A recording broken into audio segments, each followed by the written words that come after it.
दोस्तों, जब हम साइंस और ईश्वर की बात करते हैं तो एक सवाल बहुत ही इंटरेस्टिंग टॉपिक बन जाता है। एक तरफ हमारा यकीन, हमारा फेथ और दूसरी तरफ टेक्नोलॉजी और एक्सपेरिमेंट पर आधारित साइंस। आइए हम इन सवालों की गहराई में उतरें और जानें कि आखिर हम इंसान ईश्वर में भरोसा क्यों करते हैं। दोस्तों, जब हम इस दुनिया में जन्म लेते हैं तो हमारे आसपास हर चीज़ पहले से तय होती है। हमारे माता पिता कौन होंगे, कौन सी हमें भाषा बोलनी है, कौन से त्योहारों को हमें मनाना है, किस ईश्वर को हमें पूजना है, इन सभी चीज़ों को हम खुद से नहीं चुनते हैं। ये सिर्फ और सिर्फ हमें सौंपी जाती है और हम उन्हें ठीक वैसे ही स्वीकार कर लेते हैं जैसे एक छोटा बच्चा अपनी माँ की अंगुली पकड़कर चल दिए होता है। नमस्कार दोस्तों, मैं हूँ आपका दोस्त रघु और आज हम इसी इंटरेस्टिंग विषय के बारे में बात करने वाले हैं। तो प्लीज़ कहीं जाइएगा मत, बने रहिए इस वीडियो के अंत तक।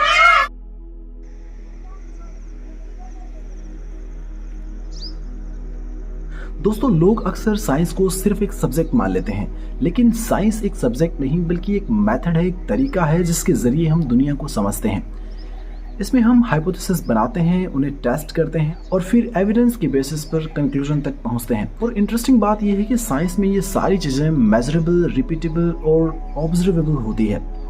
लेकिन बात जब ईश्वर में विश्वास करने की आती है तब हम इस सिचुएशन को पूरी तरह से अलग पाते हैं। दोस्तों, ईश्वर में विश्वास किसी प्रूफ या फिर एक्सपेरिमेंट पर नहीं टिका हुआ होता, बल्कि ये इनर फीलिंग या फिर पर्सनल एक्सपीरियंस या फिर कहें कि गहन विश्वास पर बेस्ड होता है।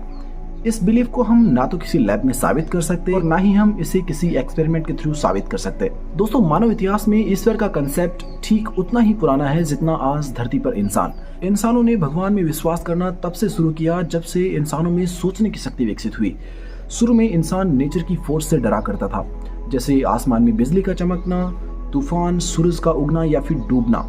इन सभी तत्वों को समझने के लिए इंसानों ने इसे किसी दिव्य शक्ति से जोड़ दिया।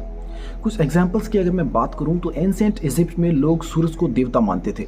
एंशिएंट ग्रीस में ज्यूस को बिजली का देवता माना जाता था और वैदिक सिविलाइजेशन में इंद्र को आज भी वर्षा का देवता माना जाता है। दोस्तों, ये सब इंसानों का अपने आसपास की दुनिया को समझने का एक तरीका था। धीरे धीरे ये बिलीफ सिस्टम और भी ज्यादा जटिल होता गया और बाद में आगे चलकर अलग अलग धर्मों का विकास हुआ। दोस्तों, हर धर्म ने अपने अपने तरीके से अपने अपने ईश्वर को समझाने की कोशिश की है। क्रिश्चियनिटी, इस्लाम और जुडाइज्म में एक ही भगवान को माना जाता है जिसे मोनोथीइज्म कहते हैं और इस गॉड को पूरी कायनात का मालिक या फिर क्रिएटर माना जाता है। हिंदुइज्म में बहुत सारे देवी देवताओं को पूजा जाता है, लेकिन ये सब एक ही सुप्रीम रियलिटी के अलग अलग रूप माने जाते हैं।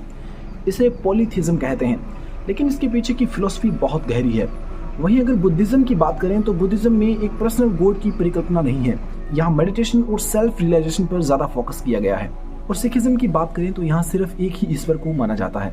दोस्तों, हजारों सालों से अपने अपने धर्म में विश्वास करने वाले लोग मानते हैं कि ईश्वर सर्वव्यापक है, सर्वगुण संपन्न है और ये विचार धार्मिक आस्था का एक महत्वपूर्ण हिस्सा बन जाता है। दोस्तों, बहुत से ऐसे लोग जो इस बात में विश्वास करते हैं कि ईश्वर हर जगह मौजूद है, हर कण में समाया हुआ है, उसमें कोई कमी या फिर कोई दोष हो ही नहीं सकता।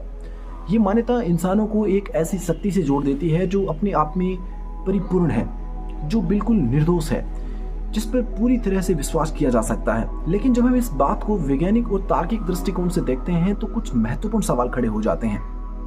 God being all powerful. दोस्तों, ईश्वर का सर्वशक्तिमान होना, दयालु होना, हर जगह मौजूद होना अपने आप में बहुत सारे सवालों को खड़े कर देता है। अगर ईश्वर सर्वशक्तिमान है, ऑल पावरफुल है, दुनिया में इतना दुख, गरीबी, बुराई क्यों है? क्यों भगवान उन बेगुनाह बच्चों को मरने से नहीं बचाता? मुझे लगता है कुछ लोग इस बात को काउंटर करने के लिए कहेंगे कि ये तो उनके पूर्व जन्मों का कर्म होते हैं, कर्मों के अनुसार उन्हें सजा मिलती है। तो क्या ईश्वर इतना कमजोर है कि उन्हें पूर्व जन्मों का फल उसी जन्म में नहीं दे सकता? खैर, अब मानव रूप में जन्म हुआ है तो वो कम से कम पूर्ण तो होना चाहिए था, क्योंकि हिंदू स्क्रिप्चर्स के अकॉर्डिंग 84 लाख योनियों में उसने तो पाप भोगे ही था। दोस्तों, जब किसी व्यक्ति के साथ कुछ बुरा होता है, अन्याय होता है और वो व्यक्ति उसका बदला लेने का सामर्थ्य नहीं रखता, तो लोग अक्सर कहते हैं कि भगवान में विश्वास रखो, भगवान सब कुछ देख रहा है। मंगल भवन भगवान के दरबार में कभी भी अन्याय नहीं होता। तो दोस्तों, यहीं पर सवाल खड़ा होता है, क्या भगवान सच में सब कुछ देख रहा है? अगर देख रहा है तो इतना अन्याय क्यों हो रहा है? और ईश्वर के सर्वशक्तिमान होने के बावजूद भी वो उन्हें क्यों नहीं रोक पाता? रोकने की क्षमता है फिर भी वो नहीं रोक सकता, तो क्या वो वास्तव में दयावान या फिर पूजनीय है? क्यों दोषी पॉलिटिक्स की आड़ में, पैसे की धौंस में अपनी लाइफ को मजे से काट रहे हैं? अगर ईश्वर दया का सागर है तो क्यों सैकड़ों मासूम बच्चे भूख से मर जाते हैं?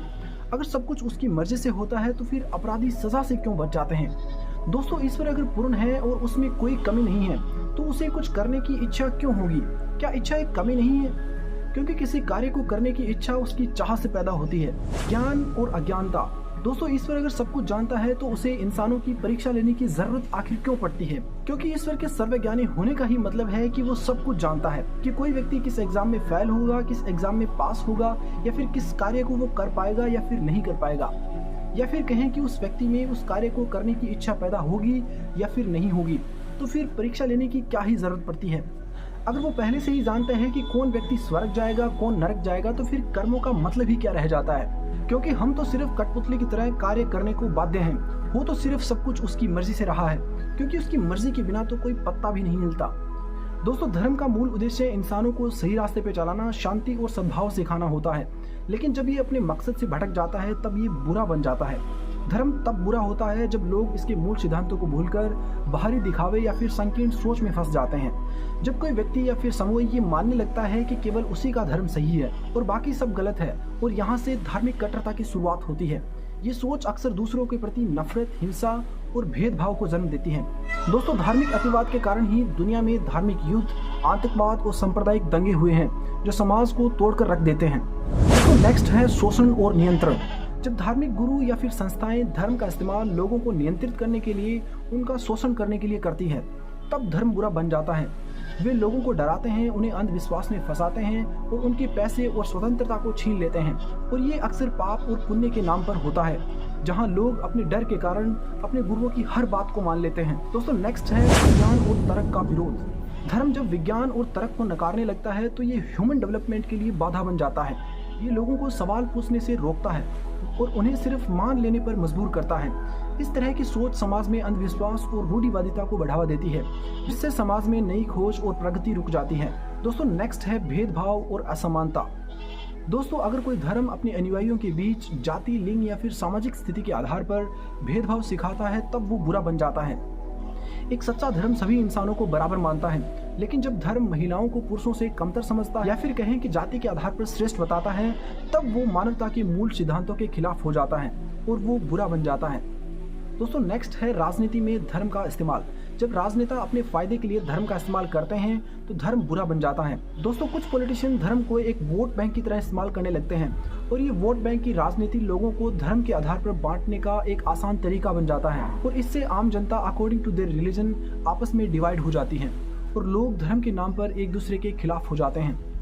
दोस्तों इन सभी बातों का सार ये है कि धर्म अपने आप में बुरा नहीं होता, बल्कि जब इंसान अपने स्वार्थ और संकीर्ण सोच की वजह से उसका गलत इस्तेमाल करने लगता है तब वो बुरा बन जाता है। तो दोस्तों अब आता है इस वीडियो का एंडिंग पार्ट, जिसमें हम बात करेंगे अगर धर्म इस धरती पर नहीं होता तो वर्तमान स्वरूप कैसा होता। दोस्तों वर्तमान स्थिति को देखते हुए एक ऐसी दुनिया की कल्पना करना जहां पर कोई धर्म नहीं है बिल्कुल असंभव सा प्रतीत होता है। दोस्तों इस बात में कोई डाउट नहीं है कि दुनिया में बहुत सारे युद्ध, हिंसा धर्म के नाम पर हुई है। दोस्तों इसे वर्तमान परिप्रेक्ष्य के आधार पर देखें तो वे देश जहां पर दुनिया की आबादी का एक बहुत बड़ा हिस्सा खुद को नास्तिक या फिर गैर धार्मिक बताता है। दोस्तों इन समाजों में धर्म की भूमिका बहुत कम है, लेकिन फिर भी ये देश दुनिया के सबसे विकसित देशों की लिस्ट में आते हैं। धार्मिक या फिर स्वर्ग नरक के कंसेप्ट के बिना भी ये समाज मोरालिटी को बनाए रखते हैं। इसका सबसे बड़ा कारण ये है कि उनकी नैतिकता किसी धर्म से नहीं बल्कि मानवीय तर्क और सामाजिक सहिष्णुता से है। दोस्तों यहाँ मोरालिटी को कानून, एजुकेशन और सोशल अंडरस्टैंडिंग के माध्यम से स्थापित किया जाता है। लोग इसीलिए अच्छा व्यवहार करते हैं क्योंकि ये समाज के लिए सही है, न कि किसी ईश्वरीय शक्ति या फिर सजा के डर से। दोस्तों इन समाजों ने विज्ञान और तर्क को बहुत महत्व दिया है। धार्मिक सिद्धांतों का विज्ञान पर कोई प्रभाव नहीं होता, जिससे विज्ञान में हो रहे विकास में कोई बाधा नहीं आती। लोग अपनी जीवन शैली, पसंद नापसंद, विचारों को लेकर ज्यादा फ्रीडम महसूस करते हैं क्योंकि उनमें किसी धर्म के नियमों का पालन करने का दबाव नहीं होता। तो दोस्तों मैं बस इतना ही कहना चाहूंगा कि किसी समाज के लिए विकासशील, नैतिक और प्रगतिशील होने के लिए धर्म का होना जरूरी नहीं है। वो समाज जहाँ पर धार्मिकता कम है, उन लोगों में नैतिकता, सामाजिक सद्भाव और आपसी विश्वास धर्म से स्वतंत्र होकर पनपते हैं। और ये इस बात को साबित करता है कि मानवता और नैतिकता धर्म के बिना भी विकसित हो सकती है। दोस्तों भले ही हमारे विश्वास अलग हों, लेकिन एक चीज जो हम सबको जोड़ती है और वो है इंसानियत। विज्ञान हमें ये बताता है कि हम कहाँ से आए हैं और ये दुनिया कैसे चलती है। दोस्तों, हमारा असली धर्म किसी किताब में नहीं बल्कि एक दूसरे की मदद करने और उनके दुख और दर्द को महसूस करने में छिपा है। अब मैं आखिरी सवाल आपसे पूछना चाहूँगा, अगर हमारे पास सिर्फ ज्ञान और दया हो और कोई धर्म न हो तो क्या हमारी दुनिया आज से बेहतर होती? प्लीज़ कमेंट सेक्शन में ज़रूर बताएं। तो दोस्तों, आज के लिए बस इतना ही। मिलते हैं फिर कभी किसी और दिलचस्प विषय के साथ। तब तक के लिए नमस्कार।